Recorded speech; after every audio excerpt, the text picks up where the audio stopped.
ಬರಲೇಬೇಕು ಬರಲೇಬೇಕು ಬಿಸಿ ಸಾಹೇಬ್ ಬರಲೇಬೇಕು ಬಿಸಿ ಸಾಹೇಬ್ ಬರಲೇಬೇಕು ಬರಲೇಬೇಕು ಬರಲೇಬೇಕು ಬಿಸಿ ಸಾಹೇಬ್ ಬರಲೇಬೇಕು ಬಿಸಿ ಸಾಹೇಬ್ ಬರಲೇಬೇಕು ಬೇಕೇ ಬೇಕು ಬೇಕು ಬೇಕೇ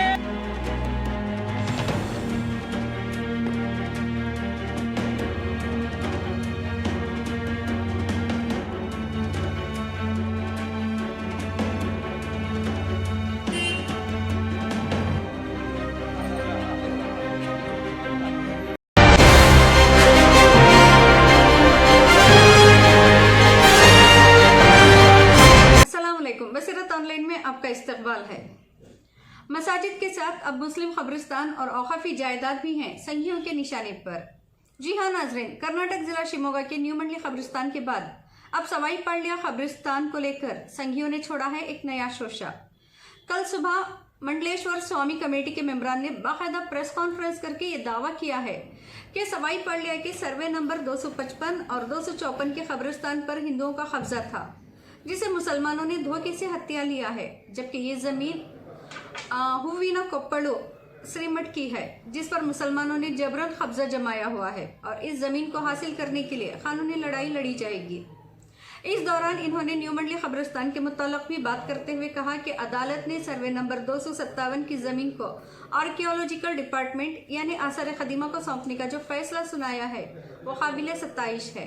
हम जिला इंतजामिया से मुतालबा करते हैं कि वो इस जमीन पर मुसलमानों की आमद और रफ्त पर पाबंदी लगाए और जल्द अज जल्द इस जमीन पर पार्क बनाया जाए। नाजरीन, ये सारा मामला कुछ यूं है।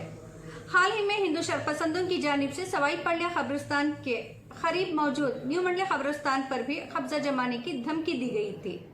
दरअसल न्यू मंडली में 400 साल कदीम कब्रिस्तान मौजूद है।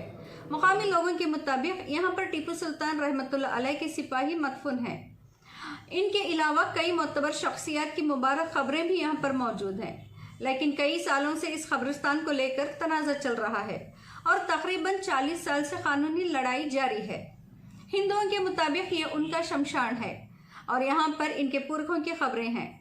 ऐसे में ये सवाल उठाना वाजिब है कि हिंदू धर्म के रीति रिवाज के मुताबिक मरने के बाद इनमें जलाया जाता है।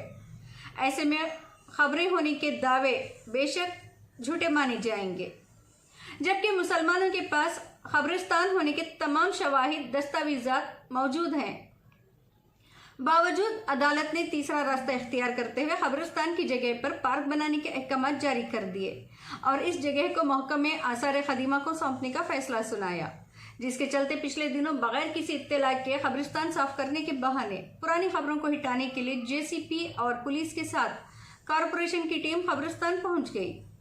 उस वक्त शहर के गयूर नौजवानों ने मुखालिफत करते हुए एहतजाज किया, जिसकी वजह से पुलिस और इंतजामिया को पीछे हटना पड़ा। इस दौरान शहर के नौजवानों और जिम्मेदारों की जानिब से सोशल मीडिया से लेकर जमीनी सतह पर कमेटी की लापरवाही और इंतजामिया की इस हरकत पर कई सवालात उठाए गए, मजम्मतें की गईं। वहीं दूसरी जानिब बीजेपी लीडर चंद बसप्पा ने नामानिगारों से बात करते हुए धमकी दी कि जुमेरात से कबल अगर इंतजामिया ने कब्रिस्तान की जगह की सफाई ना की तो हिंदू तंजीमों के लीडरान खुद जगह की सफाई करेंगे और ज़मीन को खुद ही आसार खदीमा के हवाले करेंगे, जिसके बाद शहर के चंद नामनिहाद मुस्लिम लीडरान अखबारिया बयानात जारी करते हैं और अहलियाने शहर को ऑल इज वेल का लॉलीपॉप चटाते हैं। नौजवानों को जज्बाती होने का ताना दिया जाता है, उन्हें एहतजाज वगैरह ना करने और शहर के अमन को बरकरार रखने की रिवायती अपील की गई। नाजरीन, यूं नौजवानों के जज्बों पे पानी के सर छींटे डाल दिए गए और सारा मामला, सारी जद्दोजहद धरी की धरी रह गई। इसी मौके का फायदा उठाते हुए तकरीबन 2 हफ्तों की साम सूंघ जाने वाली शहर की खामोशी के बीच पुलिस ने कब्रिस्तान के पास बैरिकेड्स भी लगा दिए। एक तरफ संघी तंजीमों के दबाव के चलते इंतजामिया सफाई के नाम पर कब्रिस्तान पे कब्जा जमाने के लिए तैयार थी, वहीं दूसरी जानिब मुसलमानों का एक बड़ा तबका गुलपोशी और शॉलपोशी में मसरूफ दावतें कर रहा था और अगली सुबह का सूरज वही पैगाम लाया जिसका खदशा था। जिला इंतजामिया 200 पुलिस एहलकारों के साथ कब्रिस्तान के अंदर दाखिल हो गई, यानी कब्रिस्तान पर कब्जे का पहला कदम पड़ चुका और मुसलमान बेबस लाचार तमाशबीन बने आंखों के आगे अपने बुजुर्गों की विरासत को छीनते देखकर कुछ न कर सके। बहरहाल नाजरीन, यहाँ जो कुछ भी हुआ है वो सरासर गलत और मुसलमानों के साथ नाइंसाफी है, और बेशक यहाँ पर अपनों की लापरवाही और बेहिसी भी शामिल है, जिससे फिरका परस्त अपने गंदे मकासद में कामयाब हो गए। और अब इनकी हिम्मत, इनकी जुर्रत इतनी बढ़ गई है कि इनकी आंखों में सवाई पड़लिया का कब्रिस्तान भी आ चुका है। आपकी जानकारी के लिए हम ये भी बता दें कि इससे पहले भी शिमोगा के जेपी नगर का कब्रिस्तान मुसलमानों के हाथों से जा चुका है। विनायक टैकिस के पास वाले कब्रिस्तान पर भी फिरका परस्तों ने कब्जा जमा लिया है। अब न्यू मंडली का कब्रिस्तान जाने की कगार पे खड़ा है, और इसके बाद अब सवाई पाड़लिया का कब्रिस्तान भी निशाने पर आ चुका है। ऐसे में आने वाले दिनों में ना जाने किस कब्रिस्तान, किस मस्जिद और किस मदरसे की बारी है।